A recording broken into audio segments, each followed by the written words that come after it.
ಶ್ರೀ ಗುರುಭ್ಯೋ ನಮಃ. ಹರಿ ಓಂ. ನಮಾಮಿ ಕೃಷ್ಣಂ ಪ್ರವಿಲುಪ್ತತೃಷ್ಣಂ ಸ್ಮರಾಮಿ ಬಾಲಂ ಮನಸಾ ಸದಾಲಂ ಭಜಾಮಿ ದೇವಂ ದುರಿತೌಘದಾವಂ ದಯಾಭಿರಾಮಂ ದಯಿತಂ ನಿಕಾಮಂ ಶುದ್ಧಾಯ ನಾದಿಸಿದ್ಧಾಯ ಸ್ವಾಧ್ಯಾಯೋನ್ನದ್ಧಬುದ್ಧಯೇ ಹೃದ್ಯಾಯ ನಿರವದ್ಯಾಯ ಮಧ್ವಾಯ ಚ ನಮೋ ನಮಃ. ಸುರಾಣಾಂ ಅತ್ಯುದಾರಾಣಾಂ ಸದಾರಾಣಾಂ ಪದಾಂಬುಜಂ ಗುರೂಣಾಂ ಸ್ವಸ್ತರೂಣಾಂ ಮೇ ಗುರೂಣಾಂ ಚ ನತೋಸ್ಮ್ಯಹಂ. ಅಂಜನಾಸೂನು ಸಾನ್ನಿಧ್ಯಾತ್ ವಿಜಯೇನ ವಿರಾಜಿತಂ ಅಜಿತ ಪ್ರೀತಿಜನಕಂ ಭಜೇಹಂ ವಿಜಯಧ್ವಜಂ. ಶ್ರೀಮತೋ ರಾಘವೇಂದ್ರಸ್ಯ ನಮಾಮಿ ಪದಪಂಕಜೇ ಕಾಮಿತಾ ಶೇಷಕಲ್ಯಾಣ ಕಲನಾ ಕಲ್ಪಪಾದಪೌ.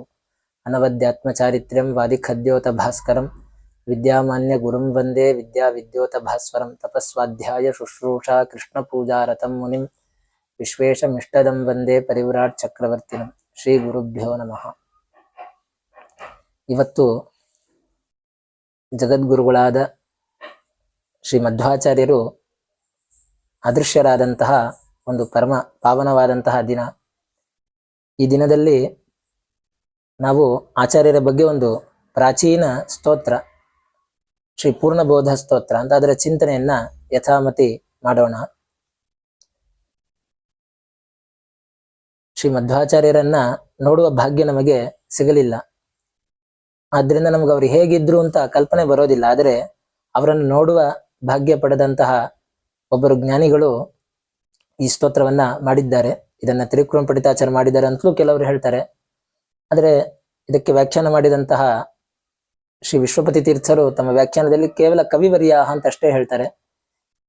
ಹೆಸರು ಹೇಳದೆ ಕವಿವರ್ಯ ಅಂತ ತ್ರಿವಿಕ್ರಮ ಪಂಡಿತಾಚಾರ್ಯರನ್ನೇ ಹೇಳಿರಬಹುದು, ಅಥವಾ ಬೇರೆ ಯಾವುದೋ ಒಬ್ಬರು ಕವಿಗಳು ಇರಬಹುದು, ಪಂಡಿತಾಚಾರ್ಯರ ಮನೆತನಕ್ಕೆ ಸೇರಿದವರು ಅಥವಾ ಅವರ ಶಿಷ್ಯರು ಆಗಿರಬಹುದು. ಒಟ್ಟಿನಲ್ಲಿ ಶ್ರೀಮದಾಚಾರ್ಯರನ್ನ ನೋಡಿದವರು ಈ ಒಂದು ಸ್ತೋತ್ರವನ್ನ ಮಾಡಿದ್ದಾರೆ. ಆಚಾರ್ಯರನ್ನ ಪ್ರಸಿದ್ಧವಾದ ಗುರುಸ್ತೋತ್ರ ಹೇಳುವ ಹಾಗೆ ಆಪಾದ ಮೌಳಿ ಪರ್ಯಂತ ವರ್ಣನೆಯನ್ನ ಮಾಡ್ತಾ ಇದ್ದಾರೆ. ಯಾಕೆ ಅಂತಂದ್ರೆ ಒಂದು ನಿಯಮ, ಮನುಷ್ಯ ಮೌಲಿತೋ ವರ್ಣ್ಯಾಹ ದೇವಾಶ್ಚರಣತಸ್ತಥಾ ಅಂತ. ಅದರಿಂದ ಮನುಷ್ಯರನ್ನು ವರ್ಣನೆ ಮಾಡ್ಬೇಕಾದ್ರೆ ನಾವು ತಲೆಯಿಂದ ಹಿಡಿದು ಕಾಲಿನ ತನಕ ವರ್ಣನೆ ಮಾಡಬೇಕು ಅಂತ ನಿಯಮ. ನಾವು ಮಹಾಕಾವ್ಯಗಳಲ್ಲೆಲ್ಲ ನೋಡಬಹುದು, ರಾಜ ಇತ್ಯಾದಿಗಳನ್ನು ವರ್ಣನೆ ಮಾಡ್ಬೇಕಾದ್ರೆ ತಲೆಯಿಂದಾಗಿ ವರ್ಣನೆ ಮಾಡ್ತಾ ಬರ್ತಾರೆ.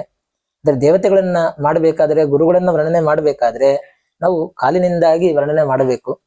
ಅದನ್ನೇ ನಾವು ಶ್ಲೋಕದಲ್ಲಿ ಹೇಳ್ತೇವೆ, ಆಪಾದ ಮೌಳಿ ಪರ್ಯಂತಂ ಗುರುಣಾಂ ಆಕೃತಿಂ ಸ್ಮರೇತ್ ಅಂತ. ಗುರುಗಳನ್ನ ಪಾದದಿಂದ ಹಿಡಿದು ತಲೆಯ ತನಕ ಸ್ಮರಣೆ ಮಾಡಿದ್ರೆ ನಮ್ಮ ವಿಘ್ನಗಳೆಲ್ಲವೂ ಕೂಡ ಹೋಗುತ್ತೆ ಅಂತ. ಆ ಒಂದು ಕ್ರಮಕ್ಕನುಸಾರವಾಗಿ ಈ ಸ್ತೋತ್ರದಲ್ಲಿ ಆಚಾರ್ಯರನ್ನ ಪಾದದಿಂದ ಹಿಡಿದು ವರ್ಣನೆಯನ್ನ ಮಾಡ್ತಾ ಇದ್ದಾರೆ.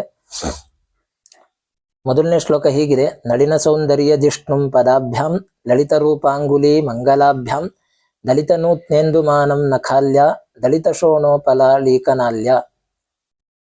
ಶ್ರೀಮದಾಚಾರ್ಯರ ಪಾದ ಹೇಗಿದೆ ಅಂತಂದ್ರೆ ಒಳ್ಳೆಯ ಕಾಂತಿಯಿಂದ ಕೂಡಿದಂತಹ ಉಗುರುಗಳು. ಅದೇನ್ ಮಾಡಿದೆ ಅಂತಂದ್ರೆ ಬಹಳ ಚೆನ್ನಾಗಿರೋದು, ಬಹಳ ಸುಂದರವಾಗಿರೋದು ಅಂತಂದ್ರೆ ನಾನು ಅಂತ ಅಹಂಕಾರ ಇತ್ತಂತೆ ಆ ಬಿದಿಗೆಯ ಬೆಳದಿಂಗಳಿಗೆ. ಅದರ ಒಂದು ಅಹಂಕಾರವನ್ನು ಕೂಡ ನಾಶ ಮಾಡಿದೆ. ಅಂತಂದ್ರೆ ಏನು, ಬಿದಿಗೆಯ ಚಂದ್ರ ಎಷ್ಟು ಚೆನ್ನಾಗಿರುತ್ತೋ ಅದಕ್ಕಿಂತಲೂ ಕೂಡ ಬಹಳ ಸುಂದರವಾಗಿದೆ ಆಚಾರ್ಯರ ಒಂದು ಪಾದ, ಉಗುರಿನ ಕಾಂತಿ. ಅಂತಹ ಉಗುರಿನಿಂದ ಕೂಡಿದ್ದು ಆಚಾರ್ಯರ ಪಾದಗಳು. ಅದು ಏನ್ ಮಾಡಿದೆ ಅಂತಂದ್ರೆ ಕಮಲವನ್ನು ಕೂಡ ತನ್ನ ಸೌಂದರ್ಯದಿಂದಾಗಿ ಮೀರಿಬಿಟ್ಟಿದೆ. ಅಂತಂದ್ರೆ ಕಮಲದಂತಹ ಪಾದ ಅಂತ ಹೇಳ್ತೇವೆ. ಇದು ಬರೀ ಒಂದು ಆಲಂಕಾರಿಕವಾದಂತಹ ಮಾತು ಅಂತ ಅನಿಸುತ್ತೆ. ಕರಕಮಲ, ಪಾದ ಕಮಲ ಅಂತೆಲ್ಲ ಹೇಳ್ತಾರೆ. ಆದ್ರೆ ನಿಜವಾಗಿಯೂ ಕೂಡ ಆಚಾರ್ಯರ ಪಾದ ಅನ್ನೋದು ಕಮಲವನ್ನು ಕೂಡ ಮೀರಿದೆ. ಕಮಲದ ಒಂದು ಉದಾಹರಣೆಯನ್ನು ಕೊಡ್ಲಿಕ್ಕೆ ಸಾಧ್ಯ ಇಲ್ಲ ಅಂತ ಈ ಕವಿಗಳು ಹೇಳ್ತಾ ಇದ್ದಾರೆ. ತಮ್ಮ ಒಂದು ಕಾಂತಿಯಿಂದಾಗಿ ಕಮಲವನ್ನು ಮೀರಿಸಿದಂತಹ ಒಂದು ಪಾದ ಶ್ರೀಮದಾಚಾರ್ಯರದ್ದು.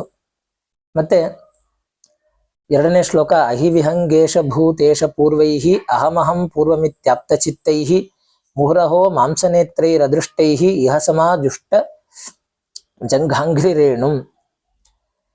ಇಂತಹ ಶ್ರೀಮದ್ ಆಚಾರ್ಯರ ಪಾದ ಸೇವೆಯನ್ನ ದೇವತೆಗಳೆಲ್ಲ ಬಂದು ಮಾಡ್ತಾ ಇದ್ರಂತೆ.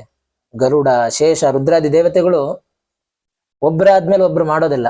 ಮನೇಲಿ ಏನೋ ಒಂದು ತಿಂಡಿ ಮಾಡಿದ್ರೆ ಹೇಗೆ ಮಕ್ಕಳೆಲ್ಲವೂ ಕೂಡ ನಾನು ನಾನು ನನಗೆ ನನಗೆ ಮೊದಲು ಅಂತ ಮುಂದೆ ಮುಂದೆ ಬರ್ತಾರೋ, ಹಾಗೆ ಆಚಾರ್ಯರ ಸೇವೆಯನ್ನು ಮಾಡಬೇಕು ಅಂತಂದ್ರೆ ದೇವತೆಗಳಿಗೆ ಕಾಯ್ಲಿಕ್ಕೆ ಪುರುಸೊತ್ತೇ ಇಲ್ಲ ಅಂತೆ. ಆಚಾರ್ಯರ ಸೇವೆ ನಾನ್ ಮೊದಲು ಮಾಡ್ಬೇಕು ಅಂತ ವಿಷ್ಣು ತೀರ್ಥರ ಬಗ್ಗೆ ಹೇಳ್ಬೇಕಾದ್ರೆ ಮಧ್ಯವೇದದಲ್ಲಿ ಹೇಳ್ತಾರೆ.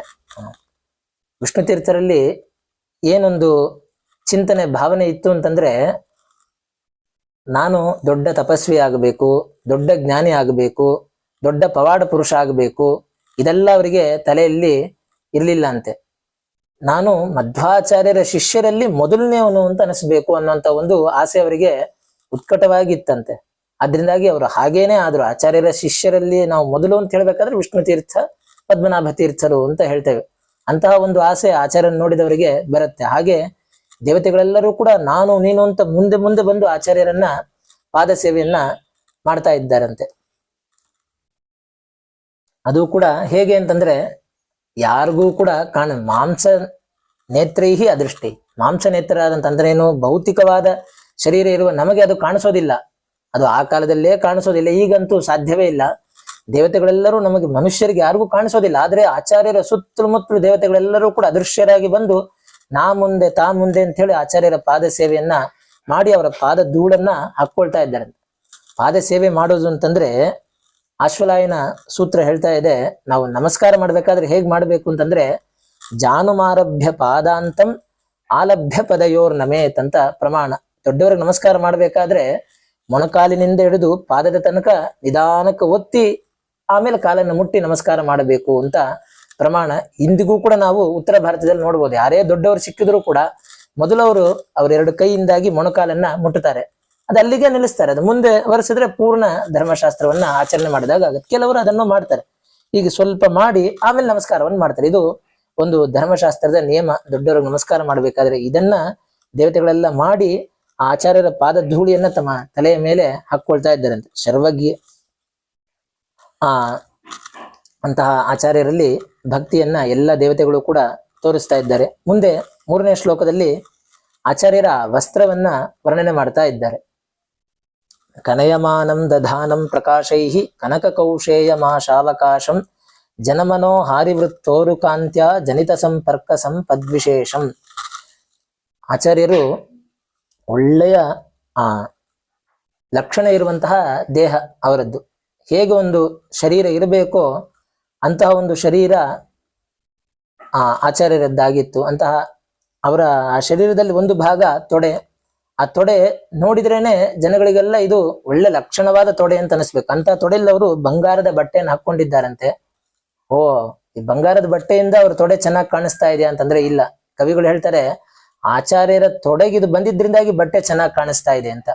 ಭಾಸ್ವತ್ ಕೌಸ್ತುಭ ಭಾಸಕಂ ಅಂತ ಆಚಾರ್ಯರು ದ್ವಾದಶ ಸ್ತೋತ್ರದಲ್ಲಿ ಹೇಳಿದ ಹಾಗೆ ಆಚಾರ್ಯರ ತೊಡೆಯಲ್ಲಿ ಅದು ಆಶ್ರಿತವಾಗಿದೆ, ಅದರಿಂದಾಗ ಬಟ್ಟೆ ಚೆನ್ನಾಗಿ ಕಾಣಿಸ್ತಾ ಇದೆ ಅಂತೆ.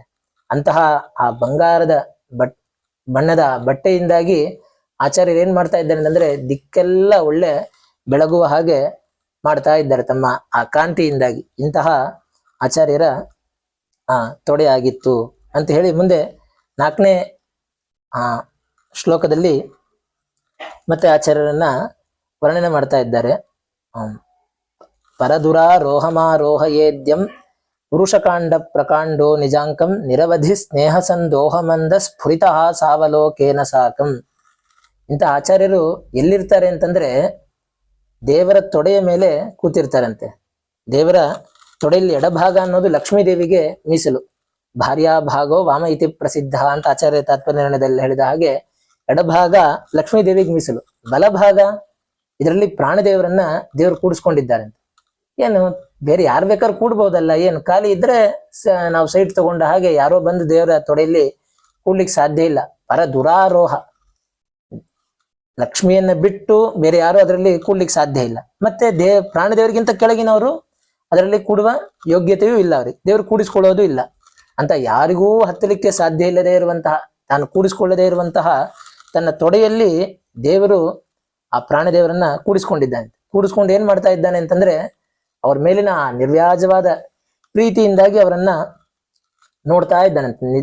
ನಿಧಾನಕ್ಕೆ ನಗ್ತಾ ಆಚಾರ್ಯರನ್ನ ದೇವರು ಆಶೀರ್ವಾದವನ್ನ ಮಾಡ್ತಾ ಇದ್ದಾನಂತೆ. ಮತ್ತೆ ಆಚಾರ್ಯರ ಮಧ್ಯಪ್ರದೇಶವನ್ನ ವರ್ಣನೆ ಮಾಡ್ತಾ ಇದ್ದಾರೆ. ಸುವಲಿಭಂ ಭದ್ರಗಂಭೀರನಾಭಿಂ ಶಿವಮುದಾರೋದರಂ ಮಂಜು ಮಧ್ಯಂ ಸ್ವೀಪರೋರಸ್ಥಲಂ ಮಾನಯಂತೆ ಕವಿಜನ ಯಸ್ಯ ಸಂದೇಹದೇಹಂ. ಆಚಾರ್ಯರ ಮೈಯನ್ನು ನೋಡಿದ ಕೂಡಲೇನೆ ಮೊದಲು 3 ಬಳಿಗಳು, ತ್ರಿವಳಿ ಅಂತ ಹೇಳ್ತಾರೆ. ನಾವಿವಾಗೇನು 6 ಪ್ಯಾಕ್ಸ್ ಅಂತ ಹೇಳ್ತೇವೆ, ಹಾಗೆ 3 ಬಳಿ ಅನ್ನೋದು ಸ್ಪಷ್ಟವಾಗಿ ಕಾಣಿಸ್ತಾ ಇತ್ತಂತೆ. ಮತ್ತೆ ದೇಹ ಲಕ್ಷಣವನ್ನು ಹೇಳುವ ಶ್ಲೋಕಗಳಂತೆ ಗಂಭೀರ ಅಂತಂದ್ರೆ ಏನು, ತುಂಬಾ ಆಳವಾದಂತಹ ಹೊಕ್ಕಳು, ಮತ್ತೆ ಯಾವುದೇ ದೋಷ ಇಲ್ಲದೆ ಇರುವಂತಂದ್ರೆ ತುಂಬಾ ದಪ್ಪನೂ ಅಲ್ಲ, ತುಂಬಾ ತೆಳುವೂ ಇಲ್ಲದೆ ಇರುವಂತಹ ಹೊಟ್ಟೆ, ಒಳ್ಳೆ ಸುಂದರವಾದಂತಹ ಮಧ್ಯಪ್ರದೇಶ, ಮತ್ತೆ ವಿಶಾಲವಾದಂತಹ ಎದೆ. ಇಂತಹ ಆಚಾರ್ಯರನ್ನ ದೇವತೆಗಳೆಲ್ಲರೂ ಕೂಡ ವರ್ಣನೆ ಮಾಡ್ತಾರೆ. ಇಂತಹ ಆಚಾರ್ಯರ ದೇಹವನ್ನ ಎಲ್ಲ ದೇವತೆಗಳು ಕೂಡ ವರ್ಣನೆಯನ್ನ ಮಾಡ್ತಾರೆ. ಅಂತಹ ಆಚಾರ್ಯರು ನಮ್ಮ ಸ್ತೋತ್ರವನ್ನು ಕೂಡ ತಗೊಳ್ತಾ ಇದ್ದಾರೆ ಅಂತ ಕವಿಗಳಿಗೆ ಒಂದು ಸಂತೋಷ. ದೇವತೆ ಕವಿಜನ, ದೊಡ್ಡ ದೊಡ್ಡ ಕವಿಗಳು ದೇವರನ್ನ ಅಂದ್ರೆ ಪ್ರಾಣದೇವರನ್ನ, ವಾಯುದೇವರನ್ನ ಸ್ತೋತ್ರ ಮಾಡಬೇಕು, ಆದ್ರೆ ನಮ್ಮ ಸ್ತೋತ್ರವೂ ಕೂಡ ಅವರು ಕೇಳಿಸ್ಕೊಳ್ತಾ ಇದ್ದಾರೆ. ವಿಕಟ ಸುಸ್ತಂಭ ಸಂಭಾವನೀಯಂ ಪ್ರಕಟಮಂ ಭೋಜನ ಭೋಪಭಾಜ ವಿಕಟ ವಿದ್ಯಾ ವಿಲಾಸಾಂಗಣಂ ಧೀ ಸ್ಫುಟಕನನ್ ಮಂಟಪಂ ಯಸ್ಯ ರಮ್ಯಂ. ಇನ್ನು ಆಚಾರ್ಯರ ಏನು ಎದೆ ಭಾಗ ಇದೆ ಅದರ ಹೊರಭಾಗವನ್ನು ವರ್ಣನೆ ಮಾಡಿದ್ರು. ಈಗ ಒಳಭಾಗ ಹೇಗಿದೆ ಅಂತ ವರ್ಣನೆಯನ್ನ ಮಾಡ್ತಾ ಇದ್ದಾರೆ. ಆಚಾರ್ಯರ ಎದೆ ಅನ್ನೋದು ವಿಶಾಲವಾಗಿತ್ತು ಅಂತ ಮೊದಲನೇದಾಗಿ ಹೇಳಿದ್ರು. ಒಳಗಡೆ ಹೇಗಿತ್ತು ಅಂತಂದ್ರೆ, ಆಚಾರ್ಯರ ಹೃದಯ ಅನ್ನೋದು, ಎದೆ ಅನ್ನೋದು ಅದೊಂದು ಮಂಟಪ ಇದ್ದ ಹಾಗಿದೆ ಅಂತ. ದೇವರು ಕೂಡೋದಕ್ಕೆ ಮಂಟಪ ಬೇಕು ಅಂತಂದ್ರೆ, ಆಗಬೇಕು ಅಂತಂದ್ರೆ ಕಂಬಗಳು ಬೇಕು. ಇಲ್ಲಿ ಯಾವುದು ಕಂಬ ಅಂತಂದ್ರೆ, ಆಚಾರ್ಯರು ಯಾರಿಂದಲೂ ಸಾಧ್ಯ ಆಗದೆ ಇರುವಂತಹ ಈ ತುಂಬಾ ಘೋರವಾದಂತಹ ವಿಷಯ ಪದಾರ್ಥಗಳನ್ನ ಏನ್ ಮಾಡಿದ್ದಾರೆ ಅಂತಂದ್ರೆ ಗೆದ್ದಿದ್ದಾರೆ, ಇಂದ್ರಿಯ ಜಯವನ್ನು ಮಾಡ್ಕೊಂಡಿದ್ದಾರೆ ಅಂತ. ಇಂದ್ರಿಯ ಜಯ ಎನ್ನುವಂತ ಕಂಬದಿಂದಾಗಿ ಇದನ್ನ ಕಟ್ಟಿದ್ದಾರಂತೆ. ಮತ್ತೆ ದೇವರ ಒಂದು ವಿಶೇಷ ಮೇಲೆ ಮೇಲೆ ಅವರು ಎಷ್ಟೋ ಅವತಾರಗಳಲ್ಲಿ ಸೇವೆಯನ್ನು ಮಾಡಿದ್ರಿಂದಾಗಿ ಎಲ್ಲ ವಿದ್ಯೆಗಳು ಕೂಡ ಅಲ್ಲಿ ನಲಿತಾ ಇದೆ ಅಂತಂದ್ರೆ, ಎಲ್ಲ ವಿದ್ಯೆಗಳು ಕೂಡ ಅವರಿಗೆ ಕರತಲಾಮಲ ಕಂದುಕವತ್ಸದ ಸಕಲಯ ಕಲಯ ಸಹ ವಿದ್ಯೆಯ ಅಂತ ಹೇಳಿದ ಹಾಗೆ ಎಲ್ಲ ವಿದ್ಯೆಗಳು ಕೂಡ ಅವರಿಗೆ ಕರತಲಾಮಲಕ, ಅಂಗೈ ನೆಲ್ಲಿಕಾಯಿಯಂತೆ ಅಂತಹ ಎಲ್ಲ ವಿದ್ಯೆಗಳು ಕೂಡ ನಾಟ್ಯವಾಡುವಂತಹ ರಂಗಸ್ಥಳದಂತೆ ಆಚಾರ್ಯರ ಹೃದಯ ಇದೆ ಅಂತ. ಮತ್ತೆ ಧೀ ಸ್ಫುಟಕನನ್ ಮಂಟಪಂ ಯಸ್ಯ ರಮ್ಯಂ, ಒಳ್ಳೆ ಏನು ಬುದ್ಧಿ ಇದೆ ಅದೇನೇ ಒಂದು ದೊಡ್ಡ ಮಂಟಪ, ಅಂತಹ ಮಂಟಪದಲ್ಲಿ ದೇವರನ್ನಿಟ್ಟು ಆಚಾರ್ಯರು ಸದಾ ಪೂಜೆ ಮಾಡ್ತಾರೆ. ಇಂತಹ ಹೃದಯ ಆಚಾರ್ಯರದ್ದು ಅಂತ ಒಂದು ವರ್ಣನೆ. ಮತ್ತೆ ಭುಜಗ ಭೋಗಾಭಮುದ್ಯಮ್ಯ ಹೃದಯಂ ನಿಜ ಭುಜಂ ದಕ್ಷಿಣಂ ಲಕ್ಷಣಾಢ್ಯಂ ಲಲಿತ ಮುದ್ರಿಕ್ತ ವಿಜ್ಞಾನ ಮುದ್ರಂ ಭಜ ಭಜ ಅನಂತಮಿತ್ಯಾಲಪಂತಂ. ಮುಂದೆ ಹೃದಯ ಆದ್ಮೇಲೆ ಆಚಾರ್ಯರ ತೋಳುಗಳು ಇದು ಹೇಗಿದೆ ಅಂತಂದ್ರೆ, 2 ತೋಳನ್ನು ಒಂದೊಂದು ಶ್ಲೋಕದಿಂದಾಗಿ ವರ್ಣನೆಯನ್ನ ಮಾಡ್ತಾ ಇದ್ದಾರೆ. ಹಾವಿನ ದೇಹದಂತೆ ತುಂಬಾ ವಿಶಾಲವಾದಂತಹ ದೊಡ್ಡದಾದಂತಹ ಒಂದು ಆಚಾರ್ಯರ ಕೈ, ನೋಡ್ಲಿಕ್ಕೆ ಬಹಳ ಖುಷಿಯಾಗತ್ತೆ. ಹೇಳ್ತಾರೆ ಏನು, ರಾಮದೇವರೆಲ್ಲ ಹೇಗಿದ್ರು, ದೊಡ್ಡವರೆಲ್ಲ ಹೇಗಿರ್ತಾರೆ, ಅವರ ಲಕ್ಷಣವನ್ನು ಹೇಳ್ಬೇಕಾದ್ರೆ, ದೇವಾಂಶ ಸಂಭೂತರು ಅಂತ ತಿಳಿಬೇಕಾದ್ರೆ ಅವರು ಏನು ಮೊಣಕಾಲಿನ ತನಕ ಅವರ ಕೈ ಬರುತ್ತೆ ಅನ್ನೋದು ಲಕ್ಷಣ ಅಂತ ಹೇಳ್ತಾರೆ. ಅಷ್ಟು ಮಾತ್ರ ಅಲ್ಲ, ಇನ್ನೊಂದು ಹೇಳಿದ ಹಾಗಾಯ್ತು ಅಂತಂದ್ರೆ, ಹಾವಿನಂತೆ ಅಂದ್ರೆ ಅಷ್ಟು ಒಳ್ಳೆ ಸುಂದರವಾಗಿರ್ಬೇಕು ನೋಡ್ಲಿಕ್ಕೆ, ದಪ್ಪ ನೀಳವಾಗಿ. ಅಂತಹ ಆಚಾರ್ಯರ ಬಲಗೈಯನ್ನ, ಲಕ್ಷಣವಾದ ಬಲಗೈಯನ್ನ ಎತ್ತಿ ಅದರಲ್ಲಿ ಜ್ಞಾನ ಮುದ್ರೆಯನ್ನ ಮಾಡಿದ್ದಾರೆ ಅಂತ ಆಚಾರ್ಯರು. ಜ್ಞಾನ ಮುದ್ರೆಯನ್ನು ಮಾಡಿ ಏನ್ ಹೇಳ್ತಾ ಇದ್ದಾರೆ ಅಂತಂದ್ರೆ, ನನ್ನನ್ನು ಸ್ತೋತ್ರ ಮಾಡಿ, ನನ್ನನ್ನು ಹೊಗಳಿ ಅಂತ ಅವ್ರು ಹೇಳ್ತಾ ಇಲ್ಲ.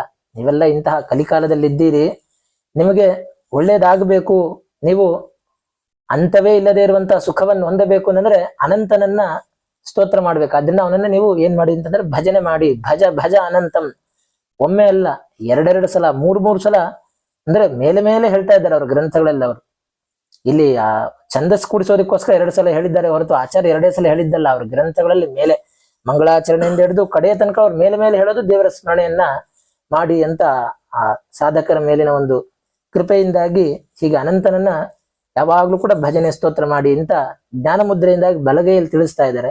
ಮತ್ತೆ ಮುಂದೆ ಎಡಗೈಯಲ್ಲಿ ಎಡತೋಳಿನಲ್ಲಿ ಏನ್ ಮಾಡ್ತಾ ಇದ್ದಾರೆ ಅಂತಂದ್ರೆ, ಆ ಕೈಯಿಂದಾಗಿ ಭವದವೋಷ್ಣೇನ ತಾತಪ್ಯಮಾನಾನ್ ಭುವಿ ಪರಂ ನಾಥಮಪ್ರೇಕ್ಷಮಾಣಾನ್ ಭುವನ ಮಾನ್ಯೇನ ಚಾನ್ಯೇನ ದೋಷ್ಣ ಭವತು ಭೀರ್ ಮೇತಿನ ಸಾಂತ್ವಯಂತಂ. ಆ ಎಲ್ಲರೂ ಕೂಡ ಈ ಸಂಸಾರ ಎನ್ನುವಂತಹ ಒಂದು ಕಾಡ್ಗಿಚ್ಚಿನಲ್ಲಿ ಸಿಕ್ಕಾಕೊಂಡಿದ್ದಾರೆ ಸಜ್ಜನರೆಲ್ಲ. ಸರಿ, ಕಾಪಾಡ್ಲಿಕ್ಕೆ ಯಾರಾದ್ರೂ ಬರ್ತಾರಾ ಅಂತ ಕೇಳಿದ್ರೆ ಯಾರು ಇಲ್ಲ. ಹಿಂದೆ ಮುಂದೆ ನೋಡಿದ್ರೆ ನಾವೇ ಅಜ್ಞಾನಿಗಳಂತಂದ್ರೆ ನಮಗಿಂತ ಅಜ್ಞಾನಿಗಳಾದವರು ತುಂಬಿ ಬಿಟ್ಟಿದ್ದಾರೆ. ಅದರಿಂದಾಗಿ ಏನ್ ಮಾಡ್ಬೇಕು ಅಂತ ಗೊತ್ತಾಗ್ತಾ ಇಲ್ಲ. ತಮ್ಮನ್ನು ಕಾಪಾಡ